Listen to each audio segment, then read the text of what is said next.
नमस्कार दोस्तों, स्वागत है आपका आपके अपने YouTube चैनल स्मार्ट पीके एजुकेशन सेंटर राजस्थान में। तो आज हम पुस्तकालय विज्ञान में 5 लॉज ऑफ लाइब्रेरी साइंस यानी कि जो पुस्तकालय विज्ञान के 5 सूत्र है उनके बारे में अध्ययन करेंगे। ये 5 सूत्र आपके परीक्षाओं के लिए बहुत ही महत्वपूर्ण हैं। पुस्तकालय विज्ञान के 5 सूत्र या 5 लॉज ऑफ लाइब्रेरी साइंस, इनका जो प्रतिपादन है वो डॉक्टर SR रंगनाथन द्वारा किया गया था। डॉक्टर SR रंगनाथन द्वारा इन 5 सूत्रों का प्रतिपादन किया गया। डॉक्टर SR रंगनाथन ही भारत में पुस्तकालय विज्ञान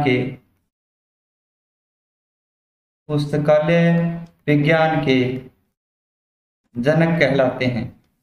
डॉक्टर SR रंगनाथन द्वारा इन 5 सूत्रों का निर्माण किया गया और डॉक्टर SR रंगनाथन ही पुस्तकालय विज्ञान के जनक है वो भारत में कहलाते हैं। इन 5 सूत्रों की बात करें तो इन 5 सूत्रों का जो रूपरेखा तैयार की गई, पुस्तकालय विज्ञान के 5 सूत्रों की जो रूपरेखा डॉक्टर SR रंगनाथन ने तैयार की थी वो 1928 में की थी। 1928 में डॉक्टर SR रंगनाथन द्वारा इन 5 सूत्रों की रूपरेखा तैयार की गई और इनका जो प्रकाशन है, इन 5 सूत्रों का जो प्रकाशन किया गया डॉक्टर SR रंगनाथन द्वारा वो 1931 में किया गया था। 1931 में इनका प्रकाशन किया गया और रूपरेखा कब तैयार की गई तो 1928 में। पुस्तकालय विज्ञान के 5 सूत्र है ये, और ये 5 सूत्र क्या है, पुस्तकालय विज्ञान की क्या है, आधारशिला है। पुस्तकालय विज्ञान के 5 जो सूत्र है वो पुस्तकालय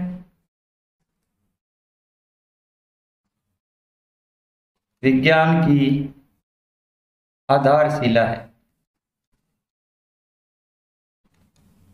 पुस्तकालय विज्ञान की आधारशिला क्या है, तो ये जो पुस्तकालय विज्ञान के जो 5 सूत्र है वो पुस्तकालय विज्ञान की आधारशिला है, जिसका प्रतिपादन डॉक्टर SR रंगनाथन ने किया था। 1928 में इनकी क्या की गई, रूपरेखा तैयार की गई और इनका जो प्रतिपादन है वो 1931 में किया गया था। डॉक्टर SR रंगनाथन पुस्तकालय विज्ञान के जनक कहलाते हैं और पुस्तकालय विज्ञान का जितना भी जो वर्तमान युग है, इसमें जितना विकास हो रहा है वो डॉक्टर SR रंगनाथन की ही देन है। इसके अलावा डॉक्टर SR रंगनाथन ने त्रिमूर्ति का भी प्रतिपादन किया था, जो पुस्तकालय से संबंधित है। और ये त्रिमूर्ति थी आपकी पुस्तक, पाठक और तीसरा था आपका कर्मचारी। ये पुस्तकालय विज्ञान की जो त्रिमूर्ति का प्रतिपादन किया गया था ये भी डॉक्टर SR रंगनाथन द्वारा ही किया गया था। आगे बात करें हम इन 5 सूत्रों की, तो सबसे पहला जो पुस्तकालय विज्ञान का सूत्र है वो है पुस्तकें उपयोग के लिए है। पुस्तकें उपयोग के लिए है, यानी कि जितनी भी पुस्तकालय में पुस्तकें हैं वो सभी क्या है, उपयोग के लिए स्थित है। बुक्स आर फॉर यूज, पुस्तकें उपयोग के लिए हैं, ये आपका पहला सूत्र है। और दूसरा जो सूत्र है वो है आपका प्रत्येक पाठक को उसकी पुस्तक मिले। प्रत्येक पाठक को उसकी पुस्तक मिले, यानी पुस्तकालय में एंटर करने के बाद पाठक द्वारा चाही गई या जिससे वो उपयोग में लेना चाहता है, पढ़ना चाहता है, वो उसको उस पाठक को उसकी जो पुस्तक है वो मिलनी चाहिए। तो यही पुस्तकालय विज्ञान का दूसरा सूत्र है कि प्रत्येक पाठक को उसकी पुस्तक मिले। Every reader his her book.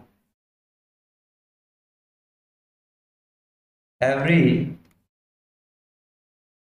Reader his या हर बुक। प्रत्येक पाठक को उसकी पुस्तक मिलनी चाहिए, यही पुस्तकालय विज्ञान का जो दूसरा नियम है। तीसरे सूत्र की बात करें तो तीसरा सूत्र दूसरे सूत्र से ही संबंधित है कि प्रत्येक पुस्तक को उसका क्या मिले, पाठक मिले। प्रत्येक पुस्तक को उसका पाठक मिले, यानी पुस्तकालय में जो पुस्तक स्थित है उस प्रत्येक यानी कि सभी पुस्तकों को उनका जो पाठक है वो मिले, ताकि उनका जो उपयोग है वो पुस्तकालय में हो। तो every book it's reader. Every books it's reader. प्रत्येक जो पुस्तक है उसको उसका पाठक है वो पुस्तकालय में मिलना चाहिए। चौथा जो नियम है वो समय से संबंधित है। पाठक का समय बचाएं। पाठक का समय बचाएं, यानी पुस्तकालय में एंटर करने के बाद जो पाठक है उसको विभिन्न सुविधाएं प्रदान करें। उसका जो समय है उसकी बचत करनी चाहिए, जैसे कि पुस्तकालय में आपके जो पुस्तकें हैं उनका व्यवस्थापन सही ढंग से हो, ताकि जो पाठक है उसको बिना टाइम गवाए उसकी जो पुस्तक है वो मिल सके। Save the time of reader. Save the time of readers, यानी कि पाठक का समय बचाएं। और अगला जो पुस्तकालय विज्ञान का अंतिम और जो पांचवा नियम है वो आपका है, पुस्तकालय एक वर्धनशील जैविक तंत्र है। क्या है? पुस्तकालय एक वर्धनशील पुस्तकालय एक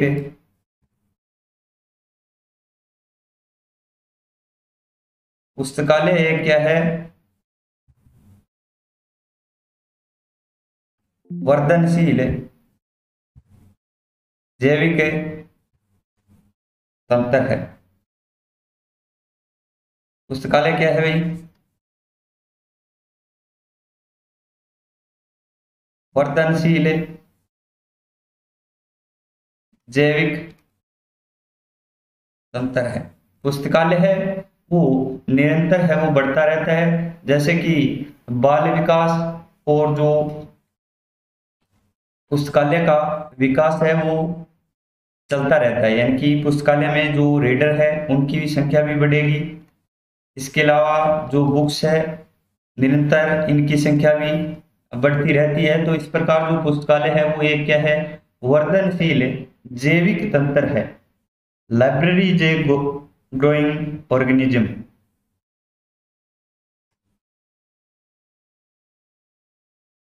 library is a growing organism.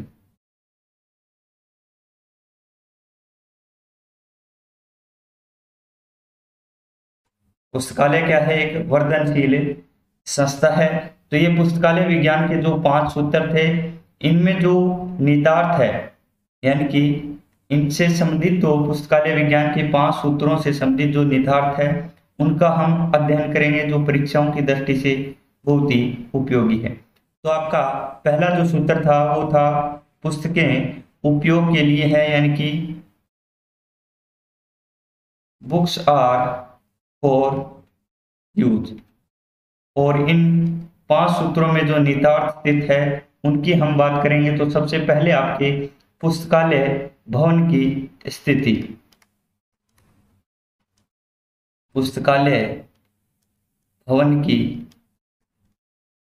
स्थिति। पुस्तकालय भवन की स्थिति, इनसे संबंधित जो क्वेश्चन पूछे जाएंगे वो आपसे इस प्रकार पूछे जाएंगे कि पुस्तकालय भवन की स्थिति पुस्तकालय विज्ञान के किस सूत्र से संबंधित है, तो ये आपके पहले सूत्र से संबंधित है। पुस्तकालय भवन की स्थिति पुस्तकालय के लिए महत्वपूर्ण है। पुस्तकालय भवन की जो स्थिति है वो बिल्कुल सेंटर में यानी कि बीच में स्थित होनी चाहिए, ताकि उसके चारों ओर के जो पाठक है वो वहां तक पहुंच सके।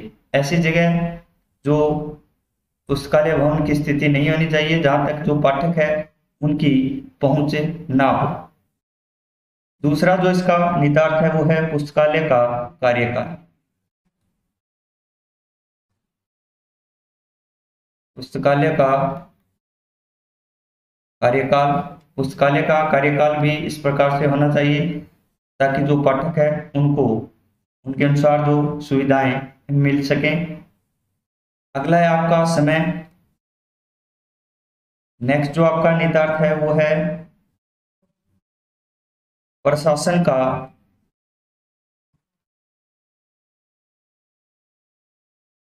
दायित्व।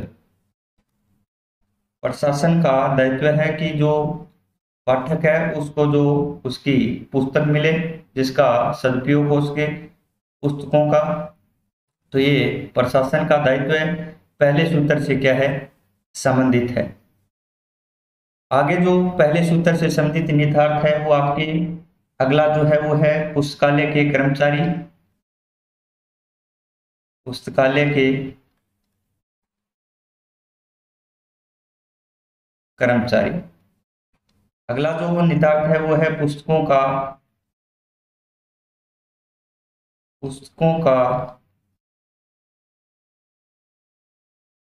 रख रखाव। तो ये पुस्तकालय विज्ञान के पहले सूत्र के आपके निहितार्थ थे। सबसे पहले था आपका पुस्तकालय भवन की स्थिति, दूसरा है आपका पुस्तकालय का कार्यकाल, तीसरा है आपका समय, चौथा है प्रशासन का दायित्व है, और जो पांचवा है वो आपके पुस्तकालय के कर्मचारी, पुस्तकों का रख रखाव। ये पहले सूत्र के क्या थे निहितार्थ थे। अब बात करेंगे हम पुस्तकालय विज्ञान के दूसरे सूत्र के निहितार्थ की, और दूसरा सूत्र है आपका every reader his her book.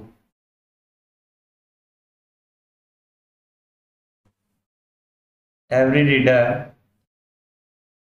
His या हर बुक्स, प्रत्येक पाठक को उसकी क्या मिले पुस्तक मिले, ये आपका पुस्तकालय विज्ञान का दूसरा सूत्र है। तो इसमें आपके जो निहितार्थ शामिल है उनकी बात करेंगे तो सबसे पहले है राज्य का दायित्व। क्वेश्चन आ जाए राज्य का दायित्व है पुस्तकालय विज्ञान के किस सूत्र से संबंधित है, तो ये आपका दूसरा सूत्र होगा every reader his her book, प्रत्येक पाठक को उसकी क्या मिले पुस्तक मिले। दूसरे आपका पुस्तकालय प्राधिकरण का दायित्व है। पुस्तकालय प्राधिकरण का दायित्व है, ये भी आपका दूसरे सूत्र से संबंधित है। तीसरे निहितार्थ की बात करें तो ये आपका है पाठकों का कर्तव्य या सुख सुविधाएं। पाठकों का कर्तव्य, पाठकों के कर्तव्य यानी कि पाठकों का भी ये कर्तव्य है कि जो पुस्तक उनको पढ़ने के लिए मिली है उनको सही ढंग से वापिस लौटाई जाए। अगला जो निहितार्थ है वो आपका अपूपा पद्धति। अपूपा पद्धति यानी कि जो पुस्तकालय में पुस्तकों का रख रखाव है वो आपका अपूपा पद्धति के आधार पर होना चाहिए। अपूपा पद्धति की बात करें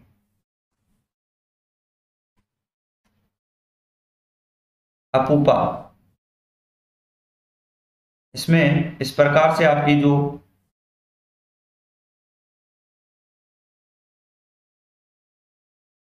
आपकी इसमें पुस्तकालय व्यवस्थापन होगा उनको इस प्रकार से व्यवस्थित किया जाएगा कि जो अपूपा पैटर्न है यानी कि ए से इसमें आशय है एलियन, पी से पी नंबरल और यू से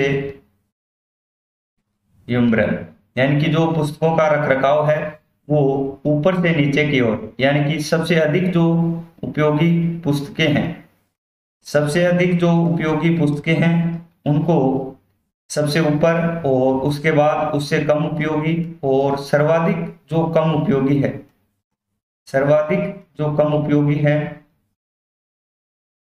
उन पुस्तकों को बाद में जो व्यवस्थापन है करना चाहिए। यानी कि अपूर्वा पैटर्न के आधार पर जो पुस्तकों का रखरखाव है वो आपके दूसरे सूत्र से संबंधित है। तो ये आपका जो दूसरे सूत्र से संबंधित निहितार्थ थे। अगले हम इसमें बात करें तो अगला जो निहितार्थ है दूसरे आपके सूत्र से संबंधित वो आपका है, सबसे अगला है अधिनियम पर जोर। अधिनियम पर जोर, और ये आपका दूसरा जो सूत्र है every reader his her book उससे संबंधित ये आपका निहितार्थ है, अधिनियम पर जोर। तो क्वेश्चन ये आ जाए अधिनियम किस सूत्र से संबंधित है, तो ये आपके दूसरे सूत्र से संबंधित है। इसके अलावा अगला जो है वो है आपका पुस्तकालय नेटवर्क। पुस्तकालय नेटवर्क। अंतिम जो इसमें निहितार्थ है वो है अंधों के लिए पुस्तकालय। अंधों के लिए पुस्तकालय। तो ये आपके दूसरे सूत्र से संबंधित जो निहितार्थ थे वो सभी निहितार्थ इसमें सम्मिलित है। तो दूसरे सूत्र में यदि कोई भी इसमें से निहितार्थ आ जाए और पूछा जाए कि ये कौन से सूत्र से संबंधित है, तो ये पुस्तकालय विज्ञान के दूसरे नियम से क्या है, संबंधित है। तीसरे नियम की बात करें तो तीसरा जो नियम है वो है आपका प्रत्येक पुस्तक को उसका पाठक मिले, यानी कि जो every book it's reader. Every books it's reader, प्रत्येक जो पुस्तक है उसको क्या मिले, उसका पाठक मिले।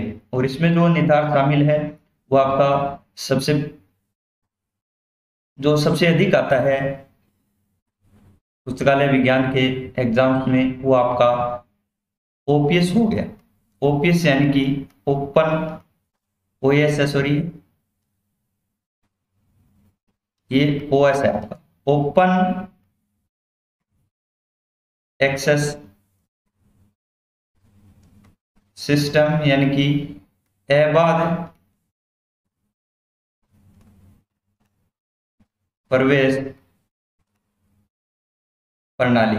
ओपन एक्सेस सिस्टम या अबाध प्रवेश प्रणाली है वो आपके पुस्तकालय विज्ञान से तीसरे सूत्र से संबंधित है। और इससे संबंधित जो क्वेश्चन है बार बार एग्जाम्स में पूछे जाते हैं कि जो ओपन एक्सेस सिस्टम है वो पुस्तकालय विज्ञान के किस सूत्र से संबंधित है, तो ये आपके पुस्तकालय विज्ञान के तीसरे सूत्र से संबंधित है।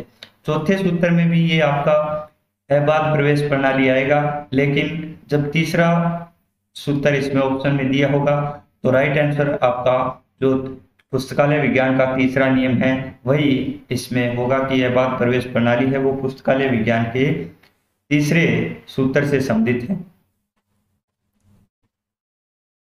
अगला जो निहितार्थ है उसकी बात करें हम इसमें तो वो है आपकी पुस्तक सूची। पुस्तक सूची। नेक्स्ट निहितार्थ आपका जो संबंधित है तीसरे सूत्र से,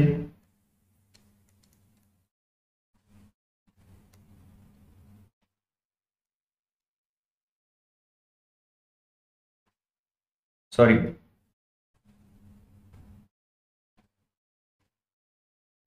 तीसरे सूत्र से जो आपका तीसरा सूत्र था उससे संबंधित निहितार्थ का अध्ययन कर रहे थे। तो तीसरा सूत्र था आपका every book it's reader. Every book it's, इसमें आपका पहला जो निहितार्थ था वो आपका अबाध प्रवेश प्रणाली था, ओपन एक्सेस सिस्टम। दूसरा है पुस्तक सूची, और अगला आपका पुस्तक प्रदर्शनी। पुस्तक प्रदर्शनी। नेक्स्ट जो निहितार्थ है वो आपका संदर्भ सूच सेवा।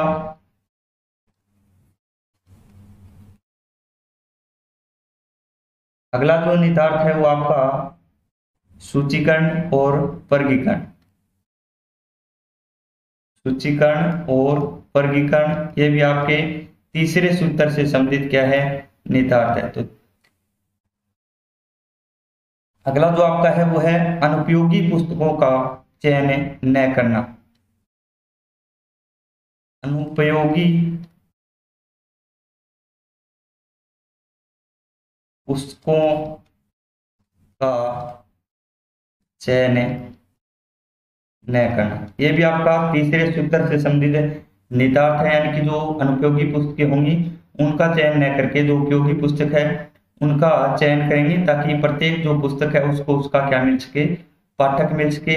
सूचीकरण और वर्गीकरण कर पुस्तकों को उसके जो पाठक है उन्हें खोजने में आसानी हो। संदर्भ सेवा प्रदान कर प्रत्येक पुस्तक को उसका पाठक है उसको मिलनी चाहिए पुस्तक प्रदर्शनी के आधार पर। ये सभी जो निहितार्थ आपके तीसरे सूत्र से क्या है, संबंधित है। अगला जो आपका निहितार्थ है वो आपका विस्तार सेवा है। विस्तार सेवा, तो ये सभी जो निहितार्थ है आपके, ये आपके तीसरे सूत्र से संबंधित निहितार्थ थे। अब बात करते हैं हम चौथे नियम की पुस्तकालय विज्ञान की, और वो है पाठक का समय बचाए, सेव द टाइम ऑफ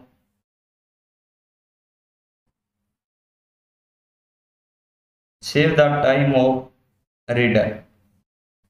पाठक का समय बचाएं। और इससे संबंधित जो आपके निहितार्थ हैं उनमें सबसे पहले जो आपका तीसरे सूत्र में भी आया था है बाध्य प्रवेश प्रणाली, ओपन एक्सेस सिस्टम। ये क्वेश्चन में आ जाए और इसमें दोनों ही जो नियम है वो दिए हों ऑप्शन में, तीसरा और चौथा, तो इसमें जो तीसरा नियम है वो इसमें आपका राइट आंसर होगा। अगला जो बात करें तो अगला आपका सूचीकरण और वर्गीकरण।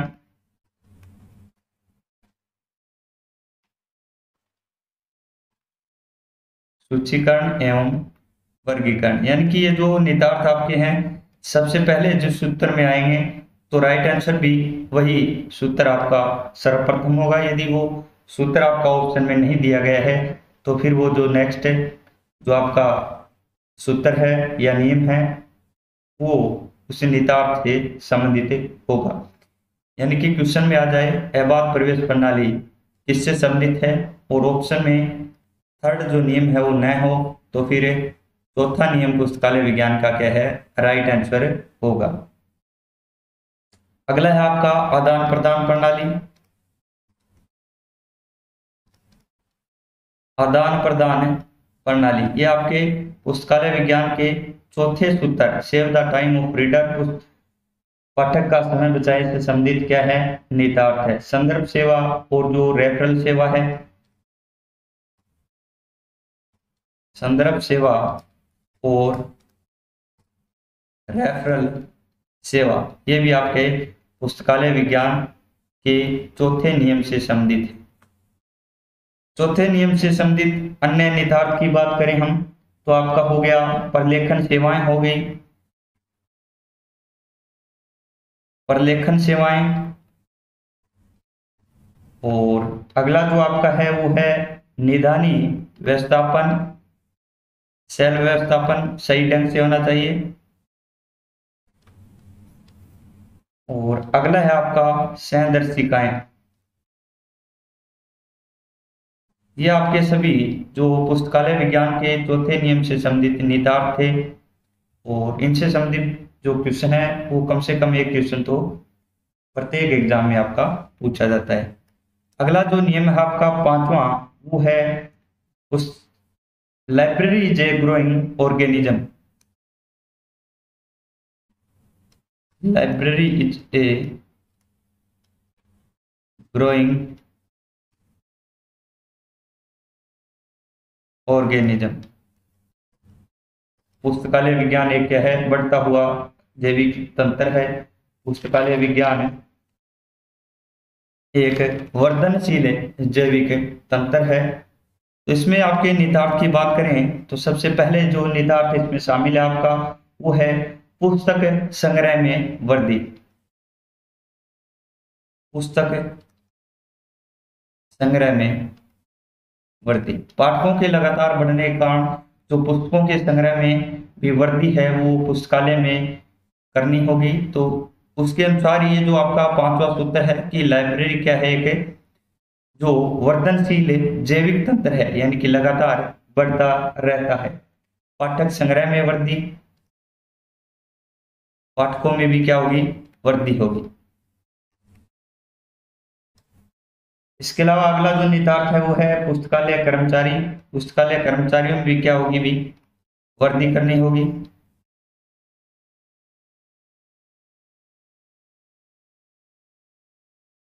अगला जो निहितार्थ है वो आपका वर्गीकरण सूचीकरण, वर्गीकरण एवं सूचीकरण। तो ये निहितार्थ आपके पांचवें सूत्र से संबंधित है। पुस्तक संग्रह में वृद्धि, पाठक में वृद्धि, पुस्तकालय कर्मचारियों में वृद्धि, वर्गीकरण एवं सूचीकरण। इसके अलावा जो अन्य आपके पांचवें सूत्र से संबंधित निहितार्थ है उनमें है आपका कंप्यूटराइजेशन। क्या है आपका, कंप्यूटराइजेशन। ये क्वेश्चन आ जाए तो ये पांचवें सूत्र से संबंधित होगा, कंप्यूटराइजेशन। ये जो निहितार्थ है आपका पुस्तकालय विज्ञान के पांचवें सूत्र से क्या है, संबंधित है। इसके अलावा भावी प्रावधान, वर्तमान के लिए प्रावधान, भविष्य के लिए सॉरी भी भावी प्रावधान, पुस्तकों की छंटाई, पुस्तकों की छंटाई। इसके अलावा अन्य जो पांचवें सूत्र से संबंधित जो निहितार्थ है उनमें आपका सीडी रोम हो गया। और ये क्वेश्चन आपका बार बार पूछा जाता है कि सीडी रोम है वो पुस्तकालय विज्ञान के किस सूत्र से संबंधित है। तो ये पुस्तकालय विज्ञान के पांचवें सूत्र से संबंधित क्या है, निहितार्थ है आपका सीडी रोम। पांचवें सूत्र में हम अगले निहितार्थ की बात करें तो अगला है आपका बाल विकास। बाल विकास और अगला है प्रौढ़ विकास। पुस्तकालय विज्ञान एक वर्धनशील जैविक तंत्र है। ये हमारा जो पुस्तकालय विज्ञान का पांचवा सूत्र था और इसमें बाल विकास और प्रौढ़ विकास की तरह ही हमारा जो पुस्तकालय है उसमें भी लगातार निरंतर जो संग्रह है, जो पाठक है, कर्मचारी है, उन सभी में क्या है भी निरंतर वृद्धि होती रहती है। तो ये हमारे पुस्तकालय विज्ञान के 5 सूत्र थे और उनसे संबंधित क्या थे, निहितार्थ थे। पुस्तकालय विज्ञान के 5 सूत्रों की बात करें तो डॉक्टर एस.आर. रंगनाथन द्वारा इन सूत्रों का प्रतिपादन किया गया था। पुस्तकालय विज्ञान के जनक भी डॉक्टर एस.आर. रंगनाथन हैं। इन सूत्रों की जो रूपरेखा तैयार की गई वो 1928 में, प्रकाशन इनका किया गया था 1931 में। पुस्तकालय विज्ञान के 5 सूत्र है वो पुस्तकालय विज्ञान की क्या है, आधारशिला है। इसके अलावा त्रिमूर्ति का जो प्रकाशन या निर्माण है वो डॉक्टर एस.आर. रंगनाथन द्वारा किया गया था, जिसमें आपके पुस्तक, पाठक और कर्मचारी सम्मिलित है। पुस्तकालय विज्ञान के 5 सूत्रों की बात करें तो सबसे पहला सूत्र है पुस्तकालय पुस्तकें उपयोग के लिए हैं, बुक्स आर फॉर यूज। ये आपका पहला सूत्र था। इसके अलावा जो आपका दूसरा सूत्र है आपका, वो है आपका प्रत्येक पाठक को उसकी पुस्तक मिले, every reader his her book. तीसरे सूत्र की बात करें तो प्रत्येक पुस्तक को उसका क्या मिले भी, पाठक मिले, एवरी बुक्स इट्स रीडर। चौथा जो पुस्तकालय विज्ञान का नियम है वो पाठक का समय बचाएं, save the time of reader. पांचवा और अंतिम जो पुस्तकालय विज्ञान का नियम पुस्तकालय एक वर्धनशील क्या है, जैविक तंत्र है। तो ये हमारे आज के पुस्तकालय विज्ञान के 5 सूत्र थे। आगे हम इनसे संबंधित कुछ महत्वपूर्ण तथ्य का अध्ययन नेक्स्ट क्लास में करेंगे। तो धन्यवाद।